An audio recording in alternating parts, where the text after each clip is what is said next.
Gente, chegou ao fim. Shingeki no Kyojin, temporada final, finalmente teve seu final, bem redundante. A aliança finalmente consegue chegar no Eren depois de saltar do dirigível e um combate sanguinário se inicia. Nós vimos o nascimento do filho da história, milhares de pessoas sendo mortas pelo estrondo, Levi finalmente matando Zeke e cumprindo a promessa que fez pro Irving, titãs ancestrais retornando ao presente, um titã voador sendo portado pelo Falco, e sendo a mistura de dois titãs, você vai entender. O parasita que deu início à Era dos Titãs, várias pessoas sendo transformadas em titãs também, Eren Colossal versus Armin Colossal, Parade sendo devastados em anos futuros. Tudo isso com uma animação muito boa, uma trilha sonora impecável, e finalizando com Eren chorando igual um bebê, tendo a cabeça arrancada pela Mikasa, e isso aí que você tá vendo. Esse beijo aí estranho. E várias outras coisas também, como o fim da Era dos Titãs, e o que pode ser início de outra. Muitas coisas nesse final foram bem polêmicas. Algumas pessoas odiaram e algumas pessoas adoraram. É realmente um final muito bagunçado, mas é uma bagunça boa. Tem muita coisa que provavelmente você não entendeu e acabou deixando passar. Vamos entender esse final desde o primeiro minuto do episódio até o último segundo dele. O episódio já começa delicinha. A Arya pulando do dirigível e o Reiner já caindo e se transformando com tudo em cima do Zeke. Mas não exatamente. O titã que o Reiner cai em cima não é o titã do Zeke, sabe? O Zeke não tá ali transformado.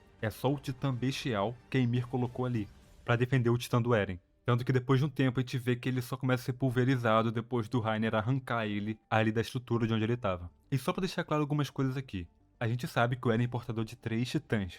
O titã de ataque, o titã coordenada, ou fundador, e o titã martelo de guerra. O titã de ataque até aparenta não ter habilidade alguma, mas tem uma habilidade muito poderosa que não diz respeito ao combate. O portador do titã de ataque consegue ter acesso às memórias dos futuros portadores, e até do futuro dele mesmo. O Eren recebeu esse titã do seu pai, que foi passado a ele através do Eren Kruger, lembra?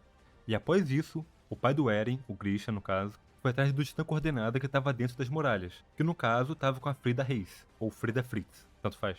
Ele a matou e engoliu o fluido da medula espinhal dela. Ou seja, ele conseguiu o Titã Coordenada, tendo 2 titãs dentro de si. E no dia da queda da Muralha Maria, o Grisha faz o Eren virar um titã racional e devora o seu pai. Assim, o Eren tendo consigo 2 titãs, o Coordenado e o Titã de Ataque. Anos e anos depois, Eren devora a irmã mais nova da família Willy, e assim adquire o Martelo de Guerra, que pode criar esse tipo de material enrijecido. Porém, o portador do Titã Coordenada só consegue usar as habilidades dele se tiver sangue real. E no caso, o Eren não tem sangue real. Então ele não pode usar as habilidades do Coordenada. A única vez que ele conseguiu usar as habilidades do Coordenada, antes do estrondo, foi quando ele tocou no titã que matou a mãe dele. O titã que matou a mãe dele é Dinah Fritz, a ex-esposa do Grisha, que tem sangue real. Então aquele titã ali, por mais que seja um titã irracional, tem sangue real nele. Então lá na segunda temporada, o Eren dá um soco no titã da Dinah e acaba entrando em contato com o sangue real dela. Assim a sua vontade é concedida, que no caso, no momento, era matar os titãs. E assim é feito, todos os titãs começam a matar o titã da Dinah. Mas ninguém sabia disso na época e nem o Eren. E nós vimos que ele conseguiu ativar o estrondo depois de falar lá com a Ymir, nas coordenadas, e ele só conseguiu chegar nas coordenadas por conta que a cabeça dele toca no Zeke. E como foi em um time muito rápido, perdeu a cabeça, entrou em contato com o sangue, a vontade dele ainda estava sendo transmitida no cérebro dele, sabe? Sabe quando você corta o rabo de um lagarto e ele ainda tá se mexendo? Então, é tipo isso. Ele ainda ficou por alguns segundos vivo. E esses milissegundos já foram suficientes para fazer ele ativar o estrondo. Então, quando ele se transformou nesse titã enorme que ele tem agora, ele acabou se transformando próximo ao Zeke. E acabou que levou o Zeke junto na transformação do titã dele. Então, o Zeke tá em algum lugar ali no corpo do Eren. Só não se sabe onde. Ou seja, o Zeke, que tem sangue real, tá em contato com o Eren a todo tempo. O que faz o Eren poder usar a coordenada. Então, como o estrondo foi ativado pela ligação entre eles de sangue real do Zeke e a coordenada do Eren, o plano é, se matar o Zeke, corta a ligação entre eles e o estrondo para. Beleza. Mas quando eles caem em cima do titã bestial e percebem que aquele ali não passava de um fantoche feito pela Ymir, eles se dão conta que não tem tempo de procurar o Zeke. O titã do Eren é 3 vezes maior que um titã colossal. É um titã enorme. O Zeke podia estar em qualquer lugar e até achar, ia levar literalmente o dia inteiro ou até mais. A melhor opção é fazer o Armin virar titã colossal e explodir tudo. Então beleza, esse é o plano. Todo mundo se afasta, e por um momento que o Armin se vê pensando nessas obrigações e as expectativas que foram colocadas sobre ele, um titã com a aparência de Okapi sequestra ele. E pra você que não sabe, isso aí é um Okapi. E esse titã não foi colocado ali pelo Eren. Quem colocou aquele titã ali foi a Ymir. Antes mesmo desse conflito começar, o Eren já havia dito que não iria impedi-los de pararem ele. Então quem colocou esse titã no caminho não foi o Eren, foi a Ymir. O único momento em que o Eren confrontou seus amigos foi quando ele virou colossal lá no final da luta. Mas a gente vai chegar lá. Assim que a melhor opção de conseguirem algum resultado, que no caso é o Armin, é sequestrado pelo Titã Okapi, um exército de outros titãs aparece em volta. Eles percebem que vão ter que dar tudo de si pra vencer e só tem uma chance. E a Pieck ignora tudo e vai direto no pescoço do Eren sem mais nem menos. Porque já já esse lugar vai estar rodeado de titã e eles não vão mais conseguir chegar no pescoço do Eren. Só que o Armin, a Mikasa e seus amigos não querem matar o Eren. Eles querem conversar com ele e tentar convencer ele de parar isso tudo. Mas a Pieck não é amiga do Eren. Ela nem conhece ele. Se ela puder acabar com isso, ela vai acabar e é o que ela vai tentar fazer com os explosivos. Como eles não sabem onde o Eren tá nesse titã enorme, o que deve dar algum resultado é arrancar a cabeça do pescoço dele. Então a Pieck sai correndo, enrola os explosivos no pescoço e no momento que ela vai detonar, toma-lhe tridentada no peito. Aparece um titã martelo de guerra e enfia um tridente nas costas da Pieck. O ativador do explosivo cai, e quando o Reiner vai ajudar, já aparece uma mandíbula que, por sinal, foi o último mandíbula que a gente viu, o do Galliard. Tanto esse titã martelo de guerra quanto a mandíbula que apareceram foram colocados ali pela Ymir, mas apenas os titãs. Os portadores dos titãs não estão ali em consciência. Eu vi muita gente que não entendeu qual foi a parada desses titãs estarem ali, achando que os portadores voltaram e tudo, entenderam tudo errado, gente. Eu vi gente falando até que esse titã Okapi, que sequestrou o Armin, tinha alguma coisa a ver com aquela centopeia que aparece depois, que parece um parasita, e cara, olha só. É a Ymir que molda os titãs, ela que criou eles. Por exemplo, a gente viu a Ymir moldando os titãs colossais, sabe? Ela faz o que ela bem entender com os titãs. Então ela simplesmente trouxe titãs de outras eras. Titãs de até 500 anos atrás, de até 1000 anos atrás. Ela trouxe esses titãs, entendeu? Trouxe titãs mandíbulas de outras eras, titãs encouraçados de outras eras, titãs bestiais de outras eras. E esses titãs que a gente viu que parecem animais, cobras, são titãs bestiais, só que de outras eras, entendeu? Foi a Ymir que colocou eles aí. Mas só os titãs. As pessoas não estão dentro dos titãs, entendeu?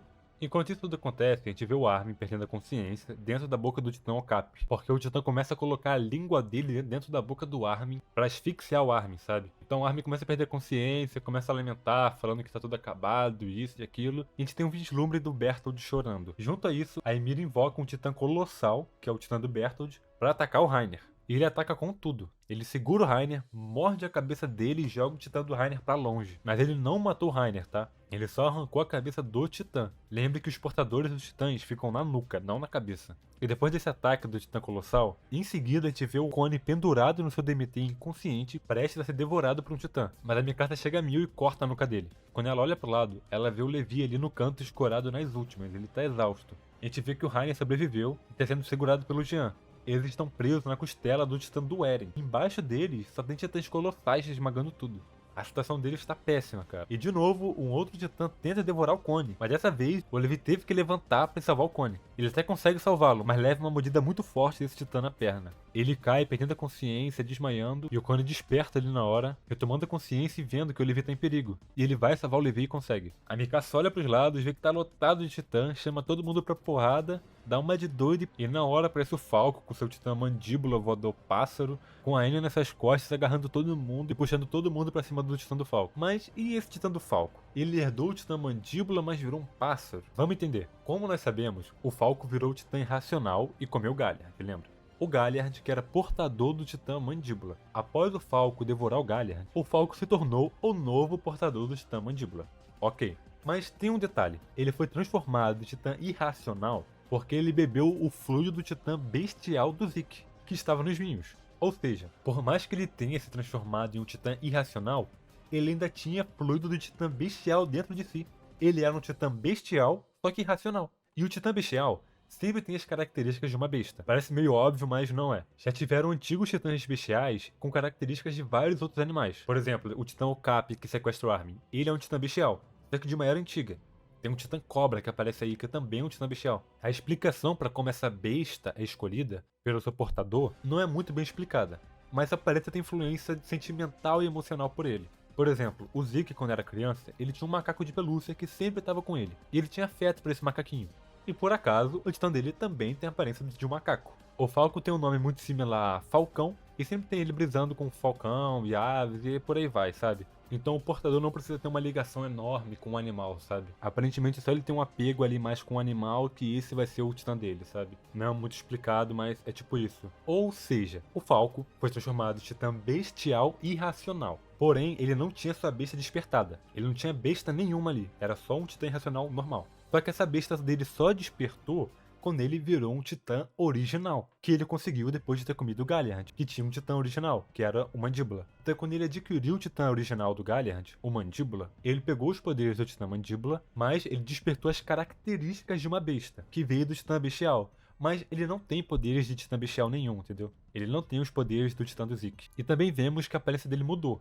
Quando ele se transforma pela primeira vez, ele tem um tamanho pequeno, com a aparência de um pintinho, sabe? Mas agora ele virou uma ave enorme. Mas até então a gente tem dois problemas no plano da aliança para parar o Eren. O Armin tá dentro da boca de um titã, e a pica até agora tá pendurada no tridente do titã martelo de guerra, e sem o detonador dos explosivos. Eles percebem que estão sem tempo, a coisa tá feia e cara, eles vão ter que matar o Eren. Não tem mais tempo. Enquanto o mundo tá acabando e sendo pisoteado por titãs e toda essa bagunça, alguns sobreviventes que estão no topo da montanha chegam aos soldados de Marley e entram em conflito. Mesmo com o mundo acabando, as nações ainda estão brigando entre si. Ainda há conflito, ainda há guerra. E a aliança percebe que o tempo deles acabou, cara. Eles vão ter que matar o Eren. Então eles bolam um plano. O Rainer se transforma em titã e chama a atenção dos titãs ali embaixo, enquanto o Jean vai correndo até o detonador para explodir a cabeça do Eren. E a gente vê o titã martelo de guerra segurando a pica com o tridente, até que ela sai correndo pelo próprio tridente, enquanto já cai se transformando no titã, dando um 360 lindo e arrancando a nuca do titã martelo de guerra. Só que não demora para ela já entrar em conflitos com outros titãs, e chega um titã mandíbula, que por sinal é de outra era também, como todos que estão ali em volta, e rasga a cabeça dela com tudo, estoura a cabeça do titã dela.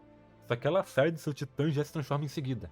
Ela consegue fazer esse tipo de coisa de sair, se transformar, porque ela recebeu treinamento titã por anos em Marley. Marley já tinha os poderes dos titãs e treinava os seus portadores, então ela tem muita habilidade de titã com ela, por mais que o titã dela não seja muito bom para combate. Ela mata o titã mandíbula que atacou ela, e quando chega outro titã, ela já sai do seu titã de novo e se transforma de novo, ela fica repetindo isso. Ela tá muito determinada. Mas a gente sabe que ela não pode fazer isso pra sempre. Uma hora isso vai chegar ao fim. Até porque tem um exército de titãs, cara. Ela não vai aguentar fazer isso pra sempre. Enquanto ela ganha tempo pro Jean, o Jean vai até o detonador e a Anne localiza o titã que tá com o Armin. Ela vê que é aquele titã Okapi ali. E não perdem tempo, já pula a Mikasa, o Connie e a Anne pra cima desse titã.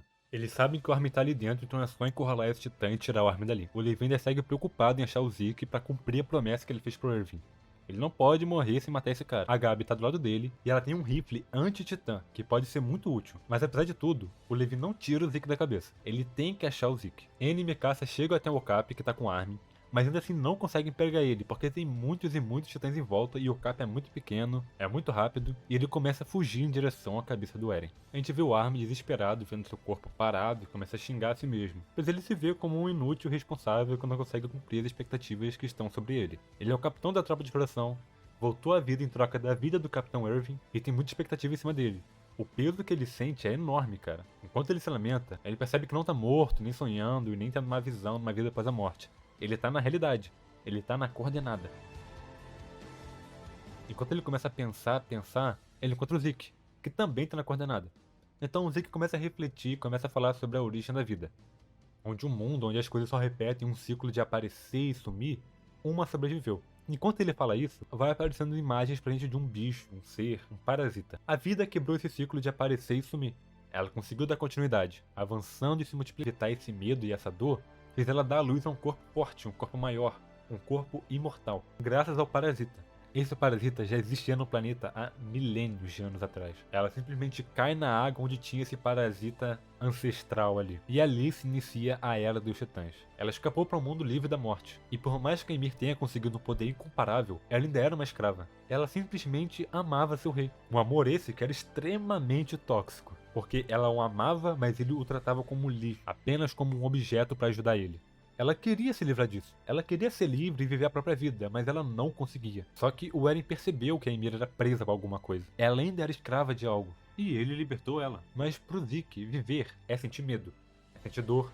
É sofrer e ser um fantoche. Pra ele a vida é só desgraça. Morrer poderia ser até um livramento. Mas o Armin pergunta como eles podem resolver isso, como eles podem sair dali, os amigos dele estão morrendo, estão lutando, ele tem que sair dali, não tá pra papo agora, sabe? E o Zeke pergunta, o que estaria de errado em perder essa luta, em morrer? Um dia eles vão morrer mesmo, sabe? Então dane-se, se vão perder ou ganhar. Qual seria o problema, sabe? Mas que representa um momento especial que ele teve na sua vida, que foi quando ele, Mikasa e Eren correram em direção a uma árvore. E pra ele aquele momento foi único, foi incrível, foi de extrema importância pra sua vida. Mas na mão do Armin, o Zeke vê uma bola de beisebol, não uma folha. O Armin vê uma folha, o Zeke uma bola de beisebol. Por quê? Os momentos preciosos de Zeke eram os momentos que ele passava com seu professor, jogando a bola de beisebol um pro outro. Aqueles eram momentos incríveis pro Zeke. E essa bola de beisebol é a representação dos melhores momentos do Zeke. Os momentos que ele passava com seu professor. Eram preciosos pra ele. E ele reconhece o quão isso é insignificante e idiota. Isso não é motivo pra vida continuar e tudo mais. Mas ele ainda assim preferia estar jogando beisebol com seu professor do que morrer, por mais vago que isso seja. Então, sendo desse momento de reflexão dos dois, a gente vê Rainer apunhando como de costume. A Anne com vários e vários titãs em cima dela, e de repente os titãs começam a se atacar. Ou alguns titãs começam a protegê-los. A Mikasa não perde tempo e vai pra cima do titã que tá com arma na hora. A Gabi dá um tiro certeiro nele e fez um efeito enorme porque não é uma arma comum, é uma arma anti-titã. E a Mikasa aproveita isso pra abrir a mandíbula desse titã e tirar o Armin de dentro dele. Mesmo assim, o titã tenta pegar o Armin com a língua, mas o Armin acorda e atira uma lança do trovão em cima dele que explode tudo. E ele cai nas mãos da sua amada, a Anne. De repente, o Zeke aparece com metade do seu corpo para fora, chamando o Levi, claramente para deixar que o Levi mate ele. Mesmo ele dizendo tudo o que disse, ele viu que a visão dele sobre a vida estava errada. E agora, ele quer viver, mas já é tarde demais, cara. Não dá mais. Ele sabe tudo que ele fez de errado, a vida que ele tirou, o mal que ele fez ao mundo. E a única coisa que ele pode fazer agora é cortar a ligação dele com Eren e parar o estrondo. Só dá pra fazer isso se ele morrer. Então, sem nem pensar duas vezes, o Levi passa num rasante cortando a cabeça do Zeke e parando o estrondo. E lembrando, o Eren ativou o estrondo por estar em contato com o sangue real do Zeke. Agora ele tá morto. A ligação entre eles acabou. E o motivo desses titãs estarem ajudando a aliança é porque os Odianos, mesmo depois de mortos, eles estão ligados pela coordenada. Eles não estão vivos, mas o Zeke conseguiu conversar com a consciência deles, sabe? Ele conseguiu levar por um tempo a consciência dessas pessoas de volta ao seu titã. E as pessoas que nós vimos ali são apenas as pessoas que passou pela vida do Armin e pela vida do Zeke.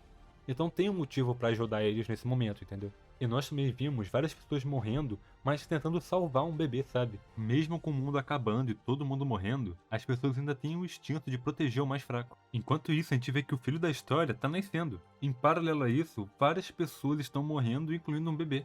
Então a obra mostra pra gente o preço que está sendo pago pro filho da história poder ter paz na sua vida. E não só o filho dela. A próxima geração de pessoas que vai viver em Parades. Os titãs brigam entre si, e o Jean consegue chegar ao detonador, que estava na cabeça do Eren ativos explosivos. A cabeça do titã do Eren é arrancada, e vemos um parasita similar ao que estava mostrado na história do Zeke. E esse parasita é uma criatura que viveu por milênios e milênios no planeta Terra, se adaptando e sobrevivendo. Uma criatura ancestral que deu origem ao primeiro titã, ao titã fundador, que agora tá com Eren. No anime não mostrou, mas nesse momento, no mangá, a Gabi fala que quando ela arrancou a cabeça do Eren com um tiro, ela viu um bicho saindo do corpo do Eren e tentando recuperar sua cabeça, como se fosse um brilho, sabe? Então quando o Jean detona o pescoço do Eren e esse parasita tenta voltar para a cabeça do Eren, o Reiner aparece com tudo agarrando o parasita. Enquanto ele mantém o parasita ali preso, a aliança voa para longe com o Titã do Falco, o Armin se transforma no Titã Colossal, causando uma enorme explosão em cima do Titã do Eren e atingindo em cheio o parasita e o Reiner. O Falco voa até a montanha onde estão os sobreviventes, Eldianos e Marleyanos, e muitos deles são parentes dos membros da aliança, que acabam reencontrando sua família ali. Apesar de toda a cena bonita e feliz que a gente tem do reencontro deles, vemos que o parasita ainda está vivo, e o Reiner é destruído no chão após a explosão do Armin. Eles não fazem ideia do que é que seja essa coisa no chão, mas sabem que não é coisa boa. Enquanto eles andam em direção a ela para tentar matar, alguém se transforma atrás dele. E ninguém mais, ninguém menos que Eren Yeager em forma de titã colossal. Ele pode. Ele tem a coordenada, ele se transforma no que ele quiser, ele faz o que ele quiser. A coordenada, o titã fundador, permite isso a ele. Ah, mas ele não tem sangue real, como é que ele tá usando? Esse lance de só poder usar o titã fundador quem tem sangue real, foi uma parada que a Ymir criou, entendeu? Foi uma ligação que a Ymir criou. Por ela ser uma escrava que tem os poderes de titã e sempre obedecer à realeza, a quem tem sangue real, esse juramento continua mesmo se você tiver o titã consigo mesmo. Mas o Eren quebrou esse pacto quando ele foi pra coordenada e conversou com ela e convenceu ela. O Eren libertou a Ymir e ela permitiu que o Eren usasse 100% da coordenada. Então o Eren pode usar 100% da coordenada agora. O estrondo parou por um breve momento porque ele foi ativado pela ligação do Eren e o Zeke. Como o Zeke morreu, o estrondo parou por um breve momento. Até porque isso aconteceu pela ligação deles, mas não demorou muito pro estrondo continuar andando pela vontade do Eren. Enquanto os membros da aliança estão felizes em reencontrar seus familiares e ver que tá tudo bem, uma fumaça que já vimos antes começa a dominar o ambiente. Um gás parecido que foi usado lá na Vila do Cone, que transformou as pessoas em titã lá na segunda temporada, lembra? Esse mesmo gás tá saindo do parasita. O Levi já sacou o perigo e sabe o que vai acontecer ali, e não tem tempo. Todo mundo que tá ali vão virar titã, e só vão sobreviver quem é Ackerman, quem tem um titã original ou quem sair dali. Ele manda a Pieck e a Mikasa subir no Falco rápido porque eles não têm tempo. Quem tá perto sobe e quem tá longe fica, porque não tem tempo, não dá. Tem que sair dali agora. Então eles sobem no Falco, saem voando dali, e no momento onde parecia que tava tudo bem, nos poucos minutos de alegria que eles tiveram, o absurdo aconteceu. Todos que estavam no topo da montanha, exceto o Onion Copon e a Anne, viraram titãs. O caos volta a tomar conta do ambiente, o Parasita tenta voltar ao Eren, mas o Reiner impede com tudo. Os titãs que o Parasita transformou em cima da montanha chegam para ajudar ele e atrapalhar o Reiner. O Reiner teve que ficar cara a cara com seus amigos que estavam do lado dele há poucos minutos atrás. Os amigos que ajudaram ele estavam lutando ao lado deles há poucos minutos, agora estão de cara a cara com ele tentando matar ele. Inclusive até sua própria mãe. A mãe do Reiner também foi transformada em titã. Nesse caos absurdo, nessa bagunça inteira, a Pieck se transforma agarrando o Parasita com a boca. A Anne também se junta pra impedir o Parasita e caramba, o sofrimento deles nunca acaba, cara. É só desgraça. Em meio a todo esse caos, a Mikasa começa a sentir fortes dores de cabeça e vai pra uma realidade onde há paz. Uma realidade onde ela tem uma vida que ela queria com o Eren. Uma vida de paz. O Eren cria essa realidade na cabeça dela. Uma realidade onde a Mikasa disse que ama o Eren antes dele fazer o estrondo deles. Nessa realidade, ele diz que não conseguiu cumprir todo o genocídio que estava planejando. O estrondo, no caso. Eles só estavam vivendo seus últimos 4 anos de vida em paz. O Eren pede pra Mikasa prometer que vai jogar o cachecol fora quando ele morrer. Pede pra ela prometer que vai ser feliz, livre e que vai esquecê-lo. Mas ela não quer. Ela sai dessa realidade e a gente volta pro Armin e o Eren brigando nessas formas colossais. O pau tá quebrando, a Mikasa diz que o Eren tá dentro da boca do seu titã e pede pra todos ajudarem a abrir o caminho. O Armin dá um soco com tudo e segura a cabeça do Eren. O Levi avança com as lanças de trovão e quebra os dentes do Eren. A Mikasa entra na boca do titã dele de uma vez só, avança até o Eren. Eles se olham e sem nem hesitar, ela corta a cabeça dele. Assim, matando o Eren e parando de uma vez o estrondo. Por um momento, a Mikasa volta àquela realidade que ela estava com Eren. E finalmente, ela o beija. É uma cena realmente boa de se ver, porque ela o ama, ela sempre o amou. Ele também sempre amou ela. Infelizmente, se não fosse essa cena, como ela beijaria ele? Foi a única oportunidade que ela teve de beijar o Eren. Foi aí. E realmente, ela beijou. Vemos uma realidade com o Eren e Armin criança. Eles estão conversando, relembrando do momento em que o Eren bate no Armin e dá uma surra nele. O Eren diz que estava fazendo tudo o que podia para afastar os amigos dele mesmo. Desde o início da obra, nos foi mostrado que o plano do Eren era em prol de proteger seus amigos, em prol de proteger Parades. Muitas pessoas viram isso no final e detestaram, mas não faz sentido, já que desde o início esse era o objetivo do Eren, fazer seus amigos heróis que impediram Eren Yeager de levar a humanidade à extinção. O Eren diz que o que fez Ymir Fritz obedecer ao rei por 2000 anos, sendo maltratada e usava como um fantoche, era algo bem mais simples do que pensava. Ela simplesmente amava o rei. Esse foi o motivo que aprendeu por 2000 anos, e ela sempre esteve em busca de alguém para libertar ela. E essa pessoa apareceu, a Mikasa. E por qual motivo? Só a Ymir sabe. O Eren não sabe porquê, mas ele diz que a Mikasa vai fazer alguma coisa. E essa coisa vai ajudar a Ymir de alguma forma. Só que essa conversa que eles estão tendo não é no presente, é no passado. E essa conversa aí já aconteceu e já passou. Mas o Armin só tá lembrando dessa conversa agora. E você vai entender. E o Eren começa a falar sobre o peso que tinha sobre ele, as preocupações todas que ele tinha, todo o sacrifício que ele teve que fazer, mas não quis. Com os poderes dele, não existe passado, presente e futuro. Ele consegue alterar as coisas da forma como ele quer. Tudo existe num tempo só na cabeça dele. E quando o Eren vai perder a cabeça, o Armin dá um chega pra lá nele, tipo, ô, acorda, para de maluquice. E em seguida, o Armin questiona o Eren como ele pode só dizer pra Mikasa esquecer ele tão facilmente. Depois de tudo que ela passou indo atrás dele, depois de tudo que ela fez, ele simplesmente dizer pra ela seguir a vida e ir atrás de outro cara? Não, né, cara? Então a gente tem a cena polêmica. O Eren Yeager, o homem que matou milhares e milhares de pessoas, o vilão da história, começa a chorar igual um bebê. Muita gente faz piada dessa cena e diz que é horrível, desconstrói o personagem. Mas cara, esse é o Eren. Esse marmanjo aí que você tá vendo chorar, é o Eren. Sempre foi. Desde o início, sempre foi o Eren. Infelizmente, as pessoas começaram a pagar pau pro Eren depressivo, vilão e Ed. O Eren sempre foi um bucha, cara. Ele sempre foi isso daí, ó. A diferença é que ele só colocou uma máscara de vilão por um tempo. Ele se forçou a ser um vilão. Ele se forçou a fazer coisas ruins. Mas ele não queria. Em momento algum, o Eren queria fazer o que fez. Ele fez porque era a única opção que ele tinha. Não era a vontade dele fazer o que fez. E pronto. Ele não precisa mais ser esse vilão, cara. Vocês sabiam que na vida inteira do Eren, ele só matou um titã com DMT? Só um. Pra você ver o quão limitado ele é, cara. Ele sempre foi esse Eren. Sempre foi. E nunca deixou de ser. Só que a internet simplesmente pagou pau pra um Eren que não passava de um personagem, que ele mesmo criou em prol dos seus amigos. Dizer que isso é desconstrução de personagem não faz sentido, porque isso só mostra que o personagem se manteve sendo que ele é desde o início. só isso. É uma cena ridícula? Sim, mas é pra ser. É pra ridicularizar o Eren e mostrar que ele não é nada do que ele aparentava ser. Apesar do Eren fazer o que fez, antes mesmo dele tomar essa decisão, ele tinha uma pessoa que amava. Uma pessoa que tinha o poder de parar ele com uma simples frase. E ele querer viver em paz com essa pessoa. Desde o início isso foi mostrado. Não é surpresa. Então essa cena só mostra o verdadeiro Eren. Ele sempre foi ele sempre quis isso. Essas sempre foram as emoções e sentimentos dele, desde o início. Ele ainda é um ser humano. É difícil ver isso mesmo depois de tudo que ele fez, né? O cara literalmente pisoteou 80% da humanidade. Mas ele ainda é um ser humano com emoções. Ele ainda sente raiva, tristeza, felicidade, alegria. E esse sempre foi ele.